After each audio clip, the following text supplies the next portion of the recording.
অনেকদিন ধরেই আপনাদের সাথে তেমন কোনো রেসিপি শেয়ার করা হচ্ছিল না, তাই ভাবলাম আজ আপনাদের সাথে খুবই সহজ একটা রেসিপি শেয়ার করা যাক। আসসালামু আলাইকুম everyone, welcome back to my daily blog. কি অবস্থা সবার? আই হোপ সবাই ভালো আছেন। আমিও আল্লাহর রহমতে অনেক ভালো আছি।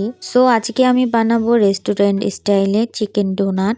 আর এই চিকেন ডোনাটটা বানানো একদমই ইজি, জাস্ট ঘরে থাকা কয়েকটা জিনিস দিয়েই আপনারা এই মজাদার চিকেন ডোনাটটাকে বানিয়ে ফেলতে পারবেন। তো যাই হোক, চিকেন ডোনাট বানানোর জন্য ফার্স্টেই আমি এখানে নিয়ে নিয়েছিলাম মুরগির বুকের পিস। তারপরে আমি চিকেনগুলোকে খুব সুন্দর করে পরিষ্কার করে লবণ পানিতে সিদ্ধ করে নিয়েছিলাম। তো চিকেনগুলো ঠান্ডা হওয়ার জন্য আমি কিছুক্ষণের জন্য সাইডে রেখে দেব। তারপরে নিয়ে নিয়েছিলাম এখানে ফ্রোজেন করা গাজর। আপনারা চাইলে চিকেন ডোনাটের মধ্যে যে কোনো ধরনের ভেজিটেবলস ইউজ করতে পারেন, বাট আজকে আমার বাসায় গাজর ছাড়া আর কোনো ধরনের ভেজিটেবলস ছিল না, যার কারণে আমি তেমন কোনো ভেজিটেবলসই চিকেন ডোনাটের মধ্যে দিতে পারিনি। বাই দ্য ওয়ে, তারপরে আমি এখানে কেটে নিয়েছিলাম 2টা পেঁয়াজ, তারপরে ঝালের জন্য কেটে নিয়েছিলাম বেশ কয়েকটা কাঁচামরিচ, আর সাথে কেটে নিয়েছিলাম অনেকগুলো ধনেপাতা। তারপরে নিয়ে নিয়েছিলাম মেইন যে জিনিসটা লাগবে, আর সেটা হচ্ছে আলু। আলু ছাড়া কিন্তু এই চিকেন ডোনাটটা একদমই হবে না। তো আমি এখানে 3টা বড় সাইজের আলু নিয়ে নিয়েছিলাম। আপনারা চিকেন অনুযায়ী আলুটা নিয়ে নেবেন। আর এই আলুগুলোকে আমি 80%-এর মতো সিদ্ধ করে নিয়েছি। আলুগুলো বেশি সিদ্ধ করার দরকার নেই, কারণ এগুলোকে যেহেতু আবারও তেলের মধ্যে ফ্রাই করা হবে, তো 80% সিদ্ধ করলেই হয়ে যাবে। যাই হোক, আমি আলুগুলোকে ছিলে নিয়েছি। আর এই আলুগুলোকে ছিলতে গিয়ে আমার হাতের অবস্থা একদম নাজেহাল, পুরোটা হাতের জায়গায় জায়গায় একদম লাল হয়ে গিয়েছিল। তো কি আর করার, এই হাত নিয়েই আমি আলুগুলোকে ম্যাশ করে নিচ্ছিলাম। সরি, বলার মধ্যে একটু মিস্টেক হয়ে গিয়েছে, ম্যাশ না, আমি আসলে ব্রেড করে নিচ্ছিলাম আলুগুলোকে। তো এই যে সবগুলো আলুকে আমি ব্রেড করে নিয়েছি। আলুগুলো ব্রেড করতে করতে এখানে আমার চিকেনটাও ঠান্ডা হয়ে গিয়েছে। এখন আমি এই চিকেনগুলোকে হাত দিয়ে এইভাবে করে ছাড়িয়ে নেব। আপনারা চাইলে চিকেনগুলোকে কাঁটা চামচ দিয়ে ছাড়িয়ে নিতে পারেন, বাট এই মুহূর্তে আমার এত পরিমাণে ধৈর্য নাই বললেই চলে, কারণ একে তো এত বেশি গরম, আর তার উপরে আমি কিচেনের মধ্যে, তো এখন আমি কাঁটা চামচ দিয়ে ছাড়িয়ে নেব সেই ধৈর্যটুকু আমার নেই। আমি পুরোই ঘেমে নিয়ে একদম একাকার হয়ে গিয়েছি। কিছুদিন ধরে যে কি পরিমাণে গরম পড়েছে সেটা আর নাই বললাম। তো এই যে এখানে আমার চিকেনগুলো ছাড়ানো হয়ে গিয়েছে। আপনারা যদি এই চিকেন ডোনাটের মধ্যে চিকেনের পরিমাণটা একটু বেশি রাখেন তাহলে খেতে অনেক বেশি মজা হবে। মানে চিকেন যত বেশি দিবেন তত বেশি খেতে ভালো হবে চিকেন ডোনাটটা। তো এখন আমি চিকেনগুলোকে ব্রেড করা আলুর মধ্যে দিয়ে দিব, দেন দিয়ে দিব ফ্রোজেন করা গাজরগুলো। যদি আপনাদের বাসায় গাজরটা না থাকে তাহলে আপনারা এই গাজরটাকে অ্যাভয়েড করতে পারেন, কোনো সমস্যা নেই। তারপরে এক এক করে দিয়ে দিব কেটে রাখা পেঁয়াজ, কাঁচামরিচ আর হচ্ছে ধনেপাতা। এই চিকেন ডোনাটের মধ্যে যদি আপনারা মজারেলা চিজটা দিতে পারেন তাহলে খেতে এত বেশি মজা হয় যা বলার বাহিরে। বাট আমি আজকে মজারেলা চিজটা দিতে পারিনি, কারণ আমার বাসায় আনফরচুনেটলি ভাবে মজারেলা চিজটা ছিল না।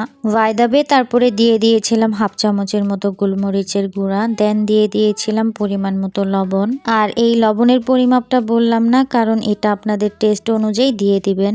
যাই হোক, তারপরে দিয়ে দিয়েছিলাম টমেটো সস, দেন দিয়ে দিয়েছিলাম একটা ম্যাগি মশলা। ম্যাগি মশলাটা কিন্তু অবশ্যই দিতে হবে। আর এই ম্যাগি মশলাটা দেওয়ার কারণ হচ্ছে এতে করে চিকেন ডোনাটটার টেস্ট অনেক বেশি বেড়ে যায়, আর দেশীয় দেশীয় একটা ফ্লেভার চলে আসে। মানে হচ্ছে আমি যে বাংলাদেশে আছি এটাই ফিল হয় আর কি। বাই দ্য ওয়ে, তারপরে দিয়ে দিয়েছিলাম চাট মশলা, যেটার ভিডিও করতে আমি ভুলে গিয়েছিলাম। তারপরে দিয়ে দিয়েছিলাম 1 চামচের মতো শুকনো মরিচের গুঁড়া, দেন দিয়ে দিয়েছিলাম 1 চামচ পরিমাণে আদা রসুন বাটা। আপনারা চাইলে এই আদা রসুন বাটাটাকে অ্যাভয়েড করতে পারেন, কারণ এটাকে আমি এক্সট্রা ফ্লেভারের জন্য দিয়েছি। এই আদা রসুন বাটাটা না দিলে কোনো সমস্যা হবে না। তো সবগুলো মশলা দেওয়া শেষ হয়ে গিয়েছে। এখন আমি এটাকে হাত দিয়ে খুব সুন্দর করে মেখে নেব। এই সবগুলোকে একসাথে মাখাতে গিয়ে দেখি বাটিটা একদমই ছোট হয়ে গিয়েছে। আমি কোনো কিছু বানাবো আর ভুল করব না সেটা হতেই পারে না, আর আমি কোনো কিছু বানাবো আকাম করব না সেটাও একদম ইম্পসিবল ব্যাপার স্যাপার। মানে এমন হয়েছে ভুল না করলে আমার দ্বারা কোনো কাজ ইজি ভাবে সম্ভবই হয় না। দুনিয়ার সব ভুল মনে হয় আমার জন্য স্টক করা। কারো লাগলে অবশ্যই বলবেন, আমি আবার কাউকে না বলতে পারি না। মানে কেমনটা লাগে, আমি এত কষ্ট করে গরমের মধ্যে বানাচ্ছি বানাচ্ছি তার মধ্যে আবার এত বড় একটা ভেজাল। কিন্তু আমিও কম খারাপ না, আমি এই বাটির মধ্যেই সবগুলাকে একসাথে মাখাইছি। সবগুলাকে একসাথে মাখানো শেষ করে তারপরে দেখি আমি এখানে বিস্কুটের গুঁড়াটাই অ্যাড করতে ভুলে গিয়েছিলাম। মানে বুঝেন কাণ্ড, এত গরমের মধ্যে আজকের কাজটাও আমার সাথে কেমন শত্রুমি করতেছে। যত তাড়াতাড়ি কাজটা শেষ করতে চাচ্ছি তত বেশি দেরি হচ্ছে। তো কি আর করার, বিস্কুটের গুঁড়াটা দিয়ে তারপরে আমি আবার সবগুলোকে একসাথে খুব ভালো করে মাখিয়ে নিচ্ছিলাম। আপনারাও কিন্তু বিস্কুটের গুঁড়াটা দিতে আমার মতো ভুলে যাবেন না, বিস্কুটের গুঁড়াটা অবশ্যই দিতে হবে। আর এখানে আমি টোস্ট বিস্কুটের গুঁড়া ইউজ করেছি, আপনারা চাইলে নিজেদের পছন্দ অনুযায়ী বিস্কুটের গুঁড়াটা দিতে পারেন। তো সবগুলোকে একসাথে খুব ভালো করে মাখিয়ে তারপরে শেষে দিয়ে দিয়েছিলাম সামান্য পরিমাণে সরিষার তেল। আর এই সরিষার তেল দেওয়াটা একেবারেই অপশনাল, আপনারা চাইলে দিতে পারেন বা না চাইলে দেওয়া লাগবে না, বাট সরিষার তেলটা দিলে খুব ভালো হয়। যখন আপনারা এগুলোকে শেপ দিবেন তখন আপনাদের হাতের মধ্যে লেগে যাবে না। তো ছোটখাটো একটা তৃতীয় বিশ্বযুদ্ধ শেষ করে তারপরে আমি এটাকে কমপ্লিট করতে সাকসেস হয়েছি। এখন আমি এগুলোকে কিছুক্ষণের জন্য ফ্রিজের মধ্যে রেখে দেব।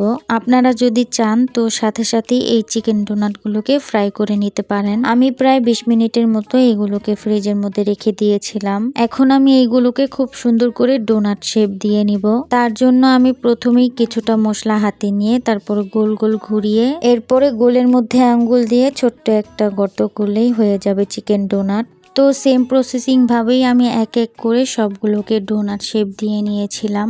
আর সাথে কয়েকটা আমি গোল গোল মিট বলের মতো শেপ দিয়েছিলাম। মানে শেপ দেওয়াটা হচ্ছে আপনাদের পছন্দের ওপর ডিপেন্ড করবে, বাট এটা যেহেতু চিকেন ডোনাট তো আমার কাছে ডোনাট শেপটাই সব থেকে বেশি ভালো লাগে। বাই দ্য ওয়ে এগুলোকে শেপ দেওয়ার পরে মাশাআল্লাহ দেখতে এত বেশি সুন্দর লাগছিল, মাশাআল্লাহ মাশাআল্লাহ অনেক বেশি কিউট লাগছিল দেখতে। মাশাআল্লাহ আমার ইচ্ছে করছিল যে আমি এখনই একটা উঠায় নিয়ে খেয়ে ফেলি। তো যাই হোক, তারপরে আমি চিকেন ডোনাট গুলোকে ডিম আর হচ্ছে ব্রেড গ্রামস এর মধ্যে কোট করে নিয়েছিলাম, যেটার ভিডিও আমি স্কিপ করে দিয়েছি কারণ অনেক বেশি লং হয়ে যাচ্ছিল ভিডিওটা।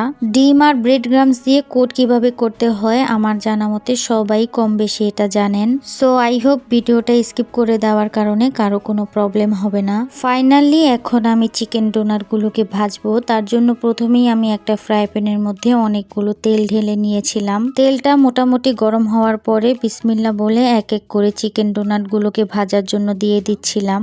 চিকেন ডোনাট গুলোকে ফ্রাই করার সাথে সাথে মনে হচ্ছিল আমিও গরমের মধ্যে মশলা ছাড়া ফ্রাই হয়ে যাচ্ছিলাম। মানে কি যে একটা অবস্থা, এত পরিমাণে গরম যে আমার মাথাটা একদম ভন ভন করে ঘুরতেছিল। কখন জানি আমি নিজেই মাথা ঘুরায় পড়ে এই তেলের মধ্যে ফ্রাই হয়ে যাই। তো যাই হোক, চিকেন ডোনাট গুলো ফ্রাই হওয়ার সাথে সাথে এত সুন্দর একটা স্মেল আসছিল নাকে, আমি একদম ফিদা হয়ে যাচ্ছিলাম। এত এত এত বেশি সুন্দর একটা ফ্লেভার যা বলার বাহিরে। তো আমি চুলাটাকে একদম লো হিটে রেখে তারপরে এই চিকেন ডোনাট গুলোকে ফ্রাই করেছি। চিকেন ডোনাটের কালারটা জাস্ট দেখেন কতটা লোভনীয়, একদম ব্রাউন ব্রাউন করে তারপরে ফ্রাই করেছি। চিকেন ডোনাট গুলোকে দেখতে কতটা সুন্দর লাগছে আর কতটা লোভনীয় লাগছে, তাই না? আর হ্যাঁ, এই চিকেন ডোনাট গুলোকে আপনারা চাইলে ফ্রোজেন করে রেখে দিতে পারেন।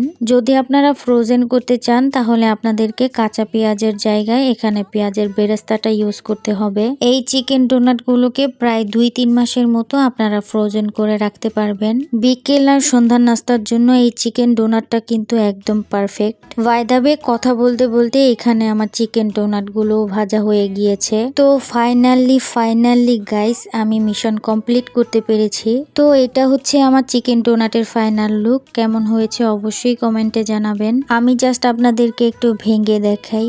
মাশাআল্লাহ কতটা সুন্দর হয়েছে ভেতরটা, আর এটা খেতেও অনেক বেশি মজা হয়েছে মাশাআল্লাহ। তো আজকের জন্য ভিডিওটা এই পর্যন্তই। থ্যাঙ্কস ফর ওয়াচিং এন্ড আল্লাহ হাফেজ।